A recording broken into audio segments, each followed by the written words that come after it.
So here I've got a question from Lee Atlantis, and it's the Alto TS410 or the Alto TS412 for music at work. Bass definitely huge. Now, if I'm listening to speakers and I'm deciding what I want to take for me personally for consumption of music and entertainment, I'm going to think of what I listen to. And in my case, it's EDM. It's dance music. I listen to the old stuff from like the 70s, 80s, rock music, and going back to the 60s. But I can play that on a lot of stuff. When I want to be entertained, when I want to play something big, when I'm working or just fun, EDM, that's what I'm playing around with. That's what I like to listen to. So when I look at it, I go, yes, bigger is better because I want more bass, but I'm going to stop it at 12. But more importantly, let's take a look at the speaker wall and see if we can't come up with even a better option for reasonably in the same price range. So Lee, this is the actual 10-inch, the TS410 that you're talking about. And you were also thinking about the 12-inch. Now they're both really good and they're going to have great bass response, and on their own they do a great job.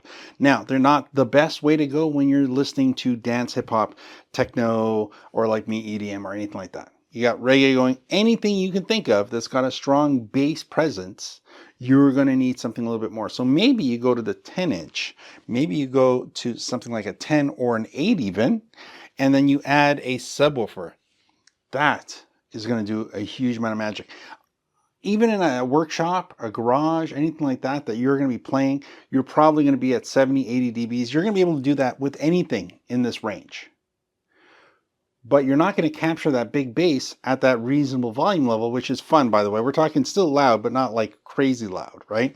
But you need something to control the bass, and that's what a subwoofer is going to do. That's going to introduce that bottom end at good volume levels that you're going to enjoy listening to. So my, working with these things for like ever, I would say a combination of the two would be a better way to go. These are from Harbinger, for example, and they're roughly in the same price, but when they're on sale, you can get a great deal. So it depends on where you live. If you're in Canada, US, or Mexico, you've got a chance to buy into these things. If not, by all means, have a look around at what you've got locally and have a look, see what there is. I would save money up here to make sure that I can buy something down here. That's really, really important. And you're going to enjoy the sound a lot better. And you can still run it via Bluetooth. If the speaker has an app, you can still run the app. You then use the output of the speaker to go to the subwoofer, so this way you can control all the settings on that. So once you dial it in the way you like, you'll be able to run everything from the top. So regardless of the brand. So even if I went and picked up a Gemini speaker, which are really nice and they're very popular for home use, as a party speaker, for example, this guy here. This guy is a really nice. This is an AS2110BT from Gemini. It packs a big punch, but remember it's a 10-inch speaker and it's great for home use and small parties, but it's not going to give us the bass we want. We want a subwoofer on top of this, or in this case, below this. So that's what I'm thinking about when I'm thinking about great sound in a shop, in a garage, in a studio like I have here. My everyday music playing is done via 2 line arrays that have 10-inch drivers, subs in them, and I even have a 15-inch sitting in between the two of them. That's how much bass I want to have at reasonably low volume levels. I want to enjoy it. So you definitely want to go that extra mile. You'll be much happier. Well, there you go. If you're thinking of getting yourself some speakers for home, Lee had a great question. If you've got any questions, by all means, throw them down in the comments down below. Remember to give me your name and where you're actually from, so this way I can throw that in there because it's very helpful. These type of questions and answers seem to be pretty popular, so we're doing more of them.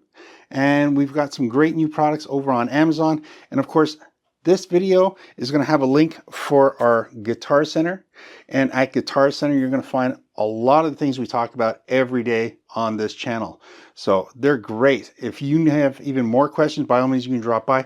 Send those questions to me, but use those links because they help me here do this without any cost to you. And if I see a sale in the future, I'll definitely let you know as time goes on. So again, thanks for watching. Hope to see you in the next video, which will be soon. Bye for now.